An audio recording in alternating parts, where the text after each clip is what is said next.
and welcome to day 4 here in the push-pull squat challenge. Today's workout is focusing on your extension chain, your lateral chain, and your flexion chain, or it's an ILF workout, as I like to say. Keeping in mind that push-pull squat is all about emphasizing your pushing, pulling, and squatting movements.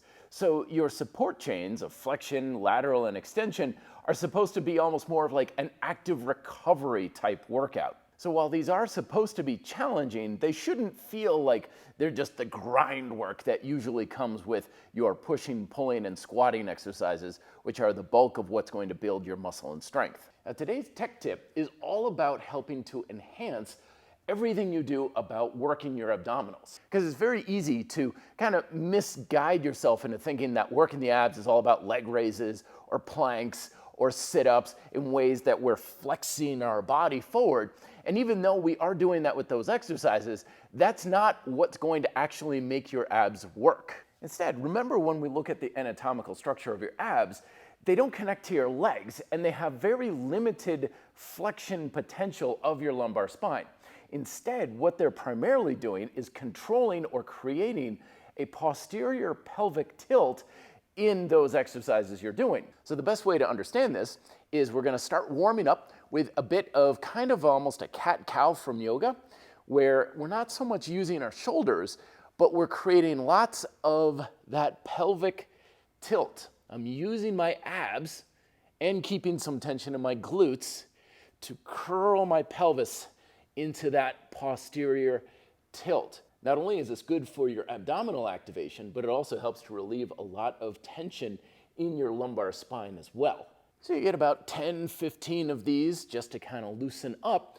And the main flexion exercise for today is we're gonna just get into that aggressive tilt and then into your classic plank. Paying very close attention to keeping your glutes very, very tense, your abs super engaged as well, and you've got full protraction of your shoulders. You're gonna hold the plank for no more than 30 seconds. If 30 seconds isn't very challenging, by all means, walk yourself out into a more aggressive, extended plank, still pulling that pelvic tilt as aggressively as you can. And remember, with all these flexion exercises, if you feel it in your lower back, that means you're losing that posterior pelvic tilt. Your abs are no longer doing their job, so not only is it uncomfortable on the lower back, the exercise just really isn't worth doing anymore. And then for the other two chains, we're going to have the classic table bridge, where shoulders are fully retracted, depressed down, having the knees bent roughly at about 90 degrees. The more you extend out, the harder this is going to be, and driving up, holding for about 2 seconds, then down and back. So my legs are nice and straight, and I'm creating kind of almost a hamstring curl while extending my spine upwards as much as you can.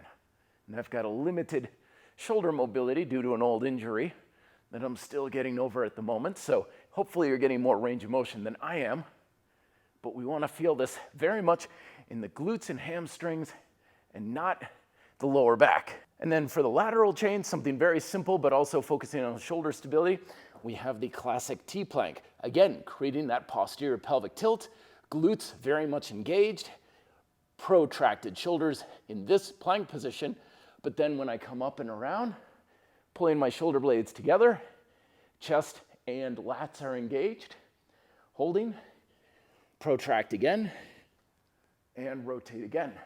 Again, I'm just squeezing the floor between my hand and my feet while ensuring that I've got all the scapular stability I need and fully rotating my feet. I'm not still sort of rotated here. If you want to add an extra challenge, then by all means come down and then up,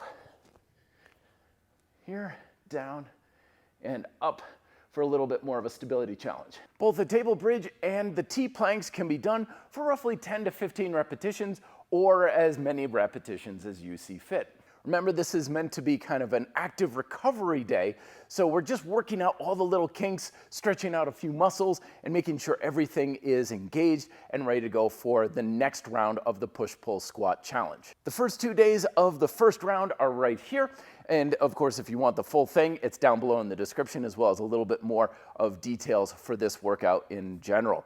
Thank you very much for watching. Be fit and live free.